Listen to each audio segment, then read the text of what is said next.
मेरे दिल के चैन आए मेरे दिल को दुआ कीजिए। 102.1 FM पर मैं हूं भानु पुरोहित। आज से हमने शुरू किया है प्रोग्राम हेलो डॉक्टर, और आज के इस पहले प्रोग्राम में हमारे साथ है doctor Kuldeep Singh, dean academic, professor HOD paediatrics, AIIMS Jodhpur.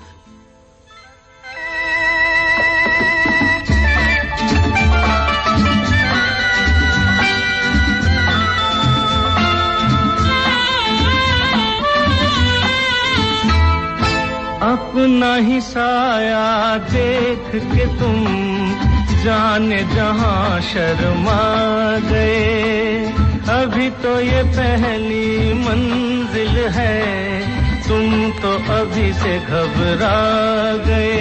मेरा क्या होगा सोचो तो जरा, हाय ऐसे न आहे बरा कीजिए। ओ मेरे दिल के चैन। डॉक्टर कुलदीप सिंह जी, बहुत स्वागत है आपका। कैसे हैं सर? बिल्कुल ठीक है। बस डॉक्टर हमेशा अच्छे रहें, स्वस्थ रहें, मस्त रहें, तभी हम सब लोग सुरक्षित हैं। आज हम बात करने वाले हैं अनुवांशिक रोग और वंशानुगत रोग, जैसे जन्मजात रोग भी कह सकते हैं। जी हाँ। तो इसके बारे में सबसे पहले तो ये जानना चाहते हैं कि अनुवांशिक रोग और वंशानुगत रोग ये क्या है? हाँ, ये वंशानुगत रोग, जन्मजात रोग या अनुवंशिक रोग या हेरिडिटी बीमारी या जेनेटिक डिसऑर्डर, ऐसे कई नाम हैं एक ही तरह की बीमारियों के। और बेसिकली हमारे हर एक कोशिकाएं जो शरीर के अंदर होती हैं, उसके अंदर न्यूक्लियस में क्रोमोसोम्स होते हैं। हर क्रोमोसोम्स, हमारे 46 क्रोमोसोम्स होते हैं टोटल, और हर एक क्रोमोसोम्स पे जीन्स लोकेटेड रहती हैं। तो इनमें किसी में भी खराबी होने से हमें वंशानुगत रोग हो सकता है। ये निर्भर करता है कि वो जीन का व्यवहार कैसा है। तो अगर एक ही जीन खराब होने से ही अगर लक्षण आते हैं तो वो हम लोग डोमिनेंट जीन बोलते हैं, या ऑटोसोमल डोमिनेंट या एक्स-लिंक्ड डोमिनेंट बोलते हैं। लेकिन अगर दोनों जीन खराब होने पे लक्षण आते हैं तो उसको हम लोग रेसेसिव डिसऑर्डर बोलते हैं। तो ऐसी कंडीशन में अगर एक ही जीन खराब है तो लक्षण नहीं होंगे, लेकिन वो पर्सन कैरियर कहलाएगा कि वो जीन की वो मात्रा कैरी कर रहा है। लेकिन वो अगर उसकी शादी किसी और से होती है जिसके वो जीन है, और बच्चे में 25% रिस्क होता है कि दोनों जीन्स, दोनों क्रोमोसोम्स में मिल जाएं, तो ऐसे में बच्चे को बीमारी हो सकती है। तो हम माता पिता बिल्कुल स्वस्थ दिखते हैं, लेकिन बच्चे को परेशानी होती है। जी, तो मैं बिल्कुल सिंपल शब्दों में ये जानना चाह रहा हूं कि अगर माता पिता में कोई एक रोग है, या माता में या पिता में जी, तो क्या वो रोग उसके बच्चे में आने की संभावना 100% होती है या कुछ परसेंट होती है, आएगा ही या नहीं भी आ सकता है? जी हाँ। अब ये हम लोग गणित को लें तो ये अगर डोमिनेंट रोग है तो एक जीन खराबी होने से भी आ सकता है, और हर एक जीन्स के दो रूप होते हैं हमारे बॉडी में। तो अगर डोमिनेंट रोग है तो एक जीन की खराबी से भी आ जाएगा। ये डोमिनेंट रोग क्या होता है? डोमिनेंट होता है कि जैसे जीन्स का जो लक्षण है वो एक जीन की खराबी होने पे ही प्रकट हो जाए। तो कुछ ऐसी डिजीज जैसे हाइट कम होती है, एकोंड्रोप्लेजिया होता है। जो हमारे इसमें सर्कस में काम करने वाले बहुत छोटे कद वाले लोग होते हैं, वो एक एकोंड्रोप्लेजिया होती है, वो डोमिनेंट जीन की वजह से होता है। तो ये बीमारी में अगर 50% चांस होता है कि बच्चे से माता पिता से बच्चे में पहुंचे। यानी अगर कम हाइट के माता पिता हैं, हाँ, तो कोई संभावना ऐसी होती है कि इनके बच्चे अच्छी लंबाई लिए होंगे ही, या नहीं हो सकते? 50% हो सकता है नॉर्मल भी हो, एंड 50% को बीमारी वैसी हो सकती है जैसे माता पिता को है। यानी इसको आप जो स्ट्रांगली कहते हैं कि ये प्रॉब्लम होती है, तो उसमें आने की संभावना बिल्कुल 50% ऐसा चांस होता है। जी, अच्छा, ये सारी चीजें क्या वंशानुगत रोग हर एक में होता ही है या अलग अलग होते, हर वेरी करता रहता है कुछ? जी हाँ, जीन्स तो हमारे यहाँ बहुत अच्छी जीन्स भी होती है और कुछ खराब जीन्स भी होती हैं। और ज्यादातर ऐसे केसेस में क्या होता है कि प्रेगनेंसी के दौरान वो बच्चे अबॉर्ट हो जाते हैं ऑटोमेटिकली। हम लोग कहते हैं कुदरती अबॉर्शन, अपने आप स्पॉन्टेनियस अबॉर्शन हो गया। लेकिन कुछ जीन्स है जो सर्वाइव करती हैं और बच्चों में फिर लक्षण पैदा कर सकती हैं।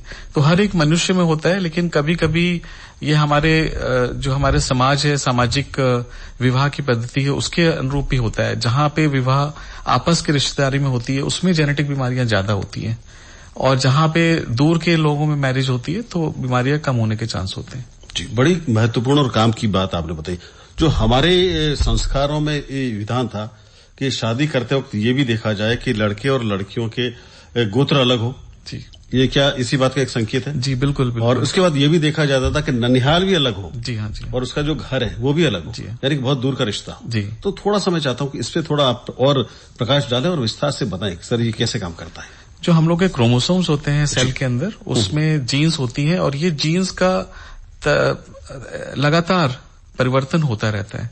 तो कभी कभी ये जीन्स होती हैं जो खराब लक्षण पैदा करने वाली हो सकती हैं। तो अगर हम एक ही वंश में शादी करते हैं, अगर अपने क्लोज रिलेटिव में शादी करते हैं, तो इस तरह के एबनॉर्मल जीन्स पास आने का और दोनों क्रोमोसोम्स से पास मिलने के चांसेस बहुत अधिक बढ़ जाते हैं और ऐसे कंडीशन में बच्चे को बीमारी हो सकती है। तो इसीलिए हमारा जो मानना है, ये हमारे जो वेद में लिखा है कि आपके दूर के रिश्तेदारों में शादी होनी चाहिए, वो इस बात का उन्होंने शायद स्टडी किया होगा और इसको ऑब्जर्व किया होगा, क्योंकि पहले वाली जो विज्ञान होता था वो ऑब्जर्वेशन पे बेस्ड होता था। तो उस ऑब्जर्वेशन के बेस है। लेकिन अब जो हमारे पास टेक्नोलॉजी डेवलप हो गई है, हम इसको पहले से ही पता लगा सकते हैं कि वो जीन्स में खराबी है कि नहीं। तो ऐसे ही कंडीशन में हम जो हमने सामाजिक हमारा जो लिबर्टी है वो तो अफेक्ट ना करके हम उनको एक ऑप्शन दे देते हैं कि आप इस तरह का डिसीजन ले सकते हैं। तो ये हम लोग जितना ज्यादा जागरूक होंगे इस बारे में तो हम अच्छे डिसीजन ले पाएंगे जिससे कि बीमारियों को बचाया जा सके। मतलब उस वक्त का जो हमारा वेद विज्ञान था जी और अब का जो विज्ञान है अभी का लगभग एक जैसे ही एक बिंदु में पहुंचे जी। यानी कि संभावनाएं पहले सब कुछ ऐसी थी कि उन्होंने काफी कुछ परीक्षण किए होंगे, देखभाल होंगे, फिर कुछ निष्कर्ष निकाले होंगे। अच्छा, इस डिसऑर्डर के कुछ लक्षण भी उभरते हैं या साइन कैसे आते हैं इसके? जी हाँ, अब ये डिपेंड करता है कि किस तरह की बीमारी है, किस तरह के क्रोमोसोम में गड़बड़ी है। तो अभी तक लगभग 30,000 से ज्यादा इस तरह की आनुवंशिक बीमारियां होती हैं। अगर हम बच्चे के बर्थ पे माने कि 1000 बच्चे में कम से कम 10-15 बच्चों को इस तरह की बीमारी हो सकती है। और ये बीमारी का लक्षण डिपेंड करते हैं कि कौन सी जीन्स किस प्रोग्राम या किस प्रोटीन को बनाती है। तो हम जब अपने समाज में देखें कॉमनली ये देखते हैं कि हम लोग का हाइपरटेंशन है, ब्लड प्रेशर या फिर अस्थमा है, साइकेट्रिक डिसऑर्डर्स हैं, इवन डायबिटीज है, वो भी जेनेटिक है। तो ये मल्टीफैक्टोरियल होते हैं जिसमें जीन्स के साथ साथ हमारा वातावरण भी महत्वपूर्ण होता है।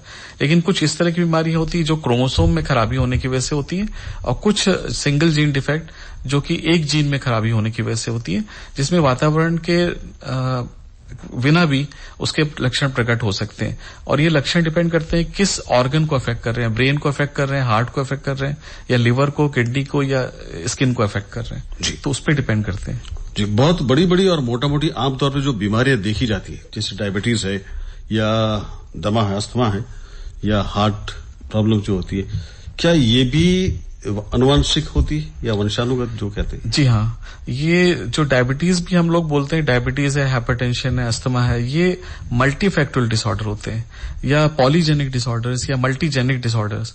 इसका मतलब ये है कि इसमें एक जीन केवल उसके लिए नहीं होती, कई जीन्स का प्रभाव हो सकता है। और साथ साथ जीन्स के अलावा वातावरण, अगर जब वातावरण अनुकूल होता है तब बीमारी के लक्षण प्रकट होते हैं। जैसे डायबिटीज है, जीन्स हो सकती है हमारी फैमिली में, अगर फैमिली में किसी को डायबिटीज है तो हमारी भी जीन्स हो सकती है। लेकिन जीन्स अगर हम लोग वातावरण जैसे खाना पीना अपना ऐसा रखेंगे कि बहुत चीनी वाली चीजें खाएंगे तो डायबिटीज के लक्षण जल्दी प्रकट हो सकते हैं। और अगर आप वातावरण को संपूर्ण सुरक्षित रखेंगे तो हो सकता है आपको पूरा कभी लक्षण ही ना पता चले कि आपको डायबिटीज है, लेकिन बच्चे में ट्रांसमिट हो सकती है। यानी कि चाहे माता पिता में वो बीमारी हो लेकिन आपका खान पान और रहन सहन अच्छा है, तो वो बीमारी आप में नहीं आएगी, ये संभावना बढ़ जाती है। तो ये वातावरण के अनुकूल होने पे भी निर्भर करता है जेनेटिक बीमारियां। तो इसको खान पान का बड़ा महत्व है इसमें। जी। ये आपकी जीवन शैली का भी बहुत महत्व है, बहुत ज्यादा महत्वपूर्ण है। अच्छी जीवन शैली या खान पान एक डॉक्टर की नजर में क्या हो सकती है? देखिए, जो हम लोग का जो हम मानते हैं कि जो भगवान ने जैसा बनाया है नेचर को, उसको जब भी हम डिस्टर्ब करते हैं तो ये बीमारियां होने लगती हैं। तो अगर हम चाहे वातावरण साफ होना चाहिए, ग्रीनरी रहना चाहिए और हमारा खान पान इस तरह का हो कि हमारे इकोसिस्टम को मेंटेन रखे, उसके लिए हम चलते रहें, फिरते रहें, ज्यादा दूसरे लोगों की हेल्प करें। इस तरह के जो आप जीवन शैली रखते हैं, योग है, मेडिटेशन है, जिससे आप अपने आप को शांत भी रखें, अपना खाना पीना अच्छा रखें, तो इससे हम बहुत सारी बीमारियों से भी बच सकते हैं। और हम साथ में वातावरण के जो इकोसिस्टम का जो बैलेंस है वो भी मेंटेन रख सकते हैं। बड़ा अच्छा लगता है डॉक्टर कुलदीप सिंह जी, जब आप एक डॉक्टर इस तरह की बातें करता है कि इकोसिस्टम हमारे लिए बहुत फायदेमंद होता है, पेड़ पौधे, हरियाली, ऑक्सीजन सब अपनी जगह महत्वपूर्ण है ही जी। जब इन सारी बातों की जब हम चर्चा करते हैं तो एक बात रहती है गीत संगीत की। किस तरह के गीत पसंद है, आप कौन सा गाना सुनना चाहेंगे? जी, इसमें किशोर कुमार के मुझे अच्छे लगते हैं। जी जी, जो किशोर दा का कोई गाना है उसमें।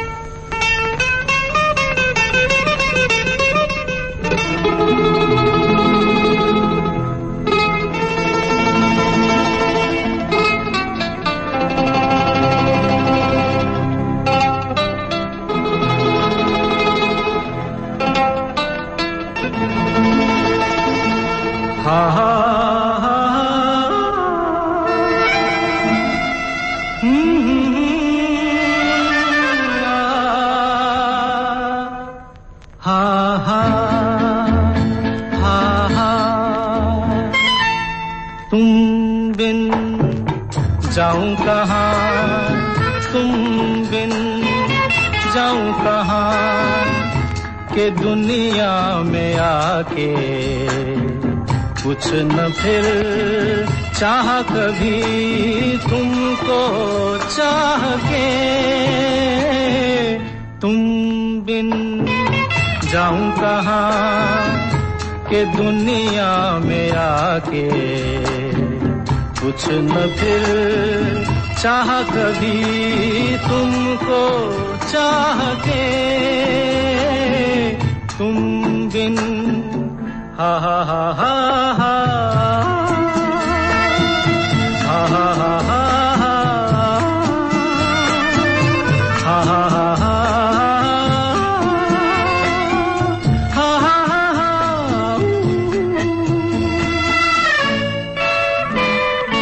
रह भी सकोगे तुम कैसे हो के मुझसे जुदा, हट जाएंगी दीवारें सुन के मेरी सदा, आना होगा तुम्हें मेरे लिए साथी मेरी सुनी राह के, जाऊं कहाँ के दुनिया में आके कुछ न फिर चाह कभी तुमको चाह के,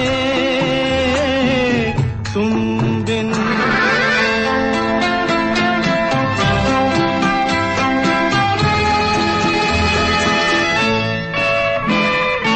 कितनी अकेली सी पहले यही दुनिया, तुमने नजर जो मिलाई बस गई दुनिया, दिल को मिली जो तुम्हारी लगन, दिए जल गए मेरी आह से, तुम बिन जाऊं कहाँ, तुम बिन जाऊं कहाँ, के दुनिया में आके कुछ न फिर चाह कभी तुमको चाह के, तुम बिन। ब्रेक के बाद फिर से आप सभी का स्वागत। मैं हूं भानु पुरोहित। आज हमारे साथ है हेलो डॉक्टर में डॉक्टर कुलदीप सिंह जी। अनुवांशिक रोगों के बारे में या वंशानुगत रोग या कहें कि जन्मजात रोगों के बारे में हम चर्चा कर रहे हैं।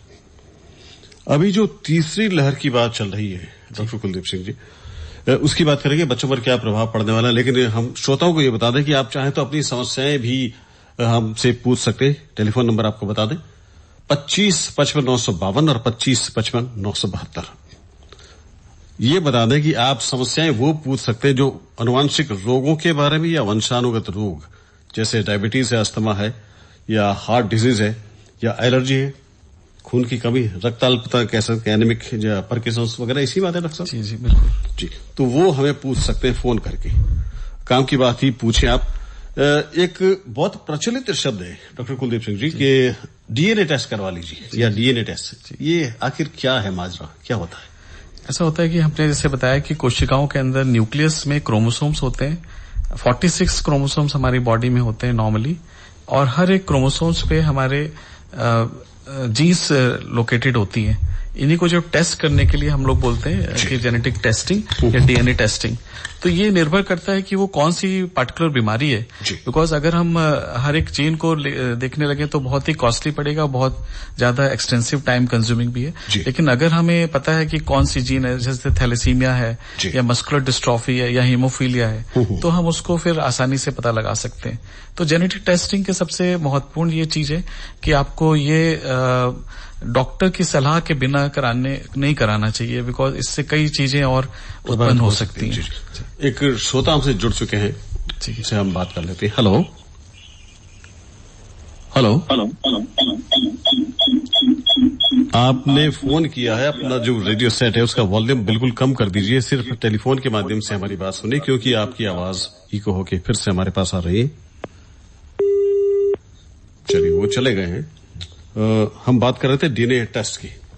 बहुत सारे रोग और भी हैं, जटिलता। हम बात ये करें डॉक्टर साहब के जो कोरोना की तीसरी लहर के बारे में बातचीत हम करें कि बच्चों पर इसका प्रभाव होने वाला, तो उससे पहले हम जान लें कि कोविड के दौर में ये बीमारियां कैसे प्रभावित कर रही थी, जो आनुवांशिक बीमारियां हैं। अगर हम कोविड को देखें तो ये हमारा वातावरण से ही संबंधित है। जो एक कोविड या कोरोना वायरस है वो हाईली इन्फेक्शियस डिजीज है। ऑल्दो ये 30-40 साल से हमारे देश में था, लेकिन जो इस तरह का म्यूटेशन आया है वो म्यूटेशन ने बहुत ज्यादा तबाही फैलाई है। और इसकी पहली लहर हम लोगों ने पिछले साल देखी थी, जो कि अक्टूबर-नवंबर तक चली थी जी। लेकिन हम लोग इसका बहुत महत्वपूर्ण कारण ये था कि हम उसके बाद सतर्क नहीं रहे, बिकॉज हमें अगर वायरस को देखें तो वायरस का व्यवहार ऐसा होता है कि वो सरवाइव करने की कोशिश करता है, और इस सरवाइव करने के चक्कर में वो अपने रूप को बदलता है, जिसको हम लोग बोलते हैं म्यूटेशन। तो म्यूटेशन की वजह से, और हम म्यूटेशन का नहीं समझ पाए और हम दूसरी लहर से ग्रसित हो गए। अगर हम पूरी तरह से सावधानियां रखते, सोशल डिस्टेंसिंग, फेस मास्क और हैंड हाइजीन, तो शायद हम ये दूसरी लहर से बच सकते थे। लेकिन जब ये लॉकडाउन खुला, लोगों ने आना जाना शुरू किया और जितनी भी सावधानियां बरतना वो छोड़ दिया था, तो इस कारण से ये दूसरी लहर आई। उस दूसरी लहर में जो तबाही थी वो इस बार यंगर जनरेशन की तरफ थी, जैसे कि जो 20 साल से 50 साल के बीच में लोग थे, और उनमें इस तरह के लक्षण बहुत सीरियस टाइप के थे, जिसमें कि निमोनिया और लंग्स के इन्फेक्शन बहुत सीवियर टाइप का था। तो ऐसे में लगता है कि जो वायरस है वो म्यूटेट होके अगर तीसरे फॉर्म में आता है तो वो एक अलग तरह से लोगों को अफेक्ट कर सकता है। इसमें सभी लोग अफेक्ट होंगे, बच्चे भी और एडल्ट भी। लेकिन क्योंकि बच्चे ज्यादा घूमने फिरने वाले होते हैं, चंचल प्रवृत्ति के होते हैं, तो उनके जरिए इन्फेक्शन और लोगों में जल्दी पहुंचता है। तो इससे खतरा सभी को है, चाहे वो बच्चा हो, चाहे नौजवान हो, चाहे बूढ़े हो, और जिनको स्पेशली डायबिटीज, हाइपरटेंशन है, या किडनी या ट्रांसप्लांट हुआ है, या जिनकी इम्यूनिटी कम है, उनको और ज्यादा सावधानी की जरूरत है। तो तीसरी लहर का बस अनुमान मात्र है, लेकिन अगर हम लोग पूरी तरह से अपने आप को प्रोटेक्ट करके रखेंगे और जो सावधानियां हैं, जो प्रोटोकॉल्स हैं, वो फॉलो करेंगे, तो हो सकता है तीसरी ना भी आए। लेकिन हमें पूरी तरह से तैयार रहने की जरूरत है, क्योंकि तीसरी लहर आएगी तो वो बच्चों को अफेक्ट तो करेगी, लेकिन बच्चों में उतनी सीरियस कंडीशन नहीं करेगी जैसे एडल्ट्स में होता है। निमोनिया सीवियर होता है, बच्चों में ऐसे लक्षण नहीं होते।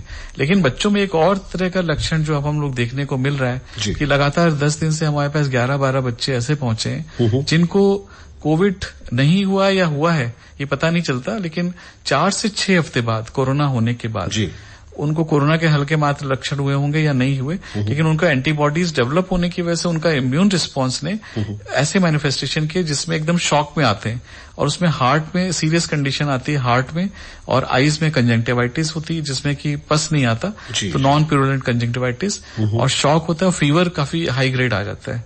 तो अगर ये बच्चों में लक्षण कोविड के बाद आ रहे हैं 4 से 6 हफ्ते बाद कि बुखार फिर से आया है, आंखें लाल हो रही हैं, मुंह में छाले हो रहे हैं और उनको चलने फिरने में दिक्कत हो रही है, शॉक लाइक स्टेज है या स्किन में चकत्ते पड़ रहे हैं, तो हमें MIS-C करके सिंड्रोम होता है, इसकी सावधानी और इसका इलाज संभव है।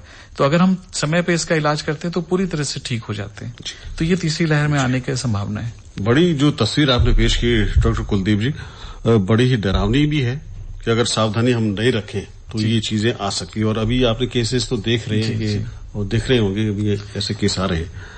तो अच्छा, एक मुझे व्यक्तिगत तौर पर उत्सुकता मेरी ये है कि ये जो कोरोना है म्यूटेंट हो रहा है, तो पहले जो आम आदमी के लिए था सभी में आता था, लेकिन बच्चों में नहीं आता था, फिर एडल्ट में आया, फिर ये चला गया, अब बच्चों में, यानी कि एक फिल्मी डायलॉग था ना, चुन चुन के ब्ला ब्ला ब्ला ब्ला ऐसा करके, तो ये चुन चुन के आ रहा है हर बार क्या अलग अलग। जी हाँ, एक्चुअली हम लोग अगर ये कहें कि जो भगवान, हम लोग सब मानते हैं एज ए डॉक्टर कि भगवान या कुदरत या नेचर सबसे स्ट्रांग होता है और इसी में वायरस, और हम लोग भी सर्वाइव करने की कोशिश करते हैं, उसी तरह वायरस है, बैक्टीरिया, ये भी सर्वाइव करने की कोशिश करते हैं। तो अगर हमारा वातावरण इस तरह का रहता है अंदरूनी, तो ये म्यूटेट करके अपने फॉर्म को चेंज करते हैं जिससे कि अपने आप को सर्वाइवल के टाइम में रखें। उस म्यूटेशन में किस मैनिफेस्टेशन होंगे या क्या तरह के लक्षण होंगे वो फर्क हो सकते हैं। तो जैसे अभी ये यंगर जनरेशन को किया, जरूरी नहीं कि बच्चों को ग्रसित करे, लेकिन बच्चों में कुछ और तरह के लक्षण आ सकते हैं और साथ में एडल्ट्स में भी डिफरेंट टाइप के लक्षण भी आ सकते हैं, जैसे स्ट्रोक है या ब्रेन का है या स्किन का मैनिफेस्टेशन, ऐसे भी इसके, क्योंकि वायरस अपना रूप बदलने के बाद अपने लक्षण भी बदल सकता है। तो जो हमारे कॉमन लक्षण होते हैं सांस वाले, गले में दर्द होना, सिर में तेज दर्द, बुखार होना, तो इसके अलावा और भी चीजें हो सकती हैं जो नए म्यूटेशन में हो सकती। तो हमें इसलिए सावधान रहने की ज्यादा जरूरत है कि म्यूटेशन का हमारी बॉडी, और हम जितना एंटीबायोटिक एंटीवायरल यूज करेंगे तो उसमें म्यूटेशन होने के और ज्यादा चांसेस बढ़ जाते हैं। जी, आप चूंकि पेडियाट्रिक्स भी है तो अब बच्चों के बारे में थोड़ी सी बात करें हम लोग कि अभी इन दिनों में ये जो दौर चल रहा है, बड़ा ही कठिन दौर है, इसमें बच्चों को क्या क्या रोग हो रहे हैं या लक्षण क्या आते हैं, कौन कौन से रोग अभी प्रभावित? बच्चों में अभी इस कोविड टाइम में बहुत सारे बच्चे को वैक्सीनेशन नहीं लग पाया और उसकी वजह से उनको आगे लग रहा है कि नई तरह की बीमारियां हो सकती हैं। एंड बच्चों में जैसे थैलेसीमिया, खून की कमी बहुत कॉमन है और साथ में न्यूरोलॉजिकल प्रॉब्लम्स जैसे चलने फिरने में दिक्कत, हार्ट की प्रॉब्लम, ये सब भी वंशानुगत हो सकते हैं। कंजेनिटल एनोमलीज होती हैं जिनके लिए सर्जरी या कोई गहन उसके लिए केयर की जरूरत पड़ती है, वो अभी नहीं हो पा रहा है इन बच्चों का कोविड की वजह से। एक फोन है डॉक्टर साहब, अटेंड कर लेंगे। हेलो हेलो हेलो जी, नाम बताएं अपना। जी, तेजदान चारनाल कर रहा हूँ। भानु जी कैसे हैं? बस अच्छा हूँ तेजदान जी। डॉक्टर कुलदीप सिंह जी हमारे बीच में हैं, professor HOD paediatrics AIIMS Jodhpur के। आप चाहें तो बच्चों कोरोना के बारे में कुछ पूछना था सर से। जी पूछिए। हेलो जी हाँ पूछिए। हाँ, जय हिंद डॉक्टर साहब। नमस्कार सर। नमस्कार। मैं आपसे निवेदन कर रहा था कि कोरोना से हार्ट को क्या प्रॉब्लम हो जाती है, ये थोड़ा बताएं। जी हाँ, एक्चुअली कोरोना एक वायरस है जो कि हमारे थक्कों को बढ़ाने में मदद करता है। तो ब्लड के अंदर उसका ब्लड है, क्लॉटिंग होने लगती ज्यादा, और ज्यादातर ये लंग्स में होता है क्लॉटिंग की वजह से ब्लड का सर्कुलेशन कम हो जाता है। तो कोरोना ऐसी हार्ट को भी अफेक्ट कर सकता है। हार्ट में कई तरह से अफेक्ट करता है। एक तो वहां भी जो कोरोनरी आर्टरीज होती हैं जो कि महत्वपूर्ण ब्लड हमारे हार्ट को ले जाती हैं, उसमें ब्लॉकेज करके हार्ट अटैक कर सकता है। दूसरा जो हमारा कंडक्शन होता है, जो हार्ट की गति होती है, उसको भी प्रभावित कर सकता है। तो ये वायरस का जो साइनस नोड होता है जहां से हम हार्ट के रेट को डिटरमाइन करते हैं, तो वो गति में परिवर्तन कर सकता है। तीसरा ये मायोकार्डियम, जो हार्ट के मसल्स हैं, उनको डायरेक्टली भी अफेक्ट करके और हार्ट फेलियर या हार्ट की अरिथमिया या डिस्टर्बेंस कर सकता है। जी, एक और कॉलर है। धन्यवाद तेजदान जी फोन करने के लिए। हेलो नमस्कार भानु जी। नमस्कार, कौन बोल रहे हैं, नाम बताएं अपना। गांव दुंदाड़ा वर्द करूँ, नरसिंह टेलर सदर मार्केट हूँ। जी नरसिंह जी, बहुत स्वागत है आपका। डॉक्टर कुलदीप से आप सवाल पूछे। एकदम अच्छे हैं, सवाल पूछे। डॉक्टर साहब नमस्कार। नमस्कार सर, हम तो गांव में रहते हैं सर जी। तो खास करके छोटे छोटे बच्चे होते हैं सर। जी हाँ। तो ब्लड प्रेशर की जो बीमारी चली, उसके सावधानी क्या रखनी है, मेन वो बताइए सर। जी हाँ, ये आज एक्चुअली क्या है, ये हमारा वातावरण के परिवर्तन होने की वजह से ये सब बीमारियां हो रही हैं। तो जब ये कोविड इन्फेक्शन होता है और साथ में अगर हमारे ब्लड शुगर बढ़ा हो या हमने सावधानी उस तरह की नहीं रखी, वातावरण को साफ रखने की कोशिश नहीं की, तो ये काला फंगस, ब्लैक फंगस या म्यूकोरमाइकोसिस बीमारी होती है जो हमारे सांस के जरिए शरीर में फैल सकती है, लंग्स में निमोनिया कर सकती है। लेकिन ज्यादातर इसके लक्षण होते हैं नाक बंद होना, नाक से गंदा पानी आना और साइड में दर्द होना, सूजन आ जाना, और साथ में ये ब्रेन में भी, क्योंकि हमारा जो नाक का ऊपर का कनेक्शन है ब्रेन से भी जुड़ा होता है, तो ब्रेन में इन्फेक्शन या मेनिंजाइटिस को भी कर सकता है। तो सावधानी इसका यही है कि अब जब भी हम अपना खाना पीना साफ रखें, अपनी सफाई रखें, डेली हाथ धोते रहें। अगर आप ऑक्सीजन का यूज कर रहे हैं तो ऑक्सीजन में स्टेराइल वाटर का इस्तेमाल करें। और अगर आपके डायबिटीज है, बच्चे को डायबिटीज है, तो उनको शुगर कंट्रोल होना बहुत जरूरी है। जिनका कंट्रोल नहीं होता है शुगर, उनको ये प्रॉब्लम होती है। और तीसरा है कि हम स्टेरॉइड को कम से कम डॉक्टर के बिना उसको इस्तेमाल ना करें। अगर हम ज्यादा स्टेरॉइड यूज करेंगे तो फंगल इन्फेक्शन हमारे बढ़ जाते हैं।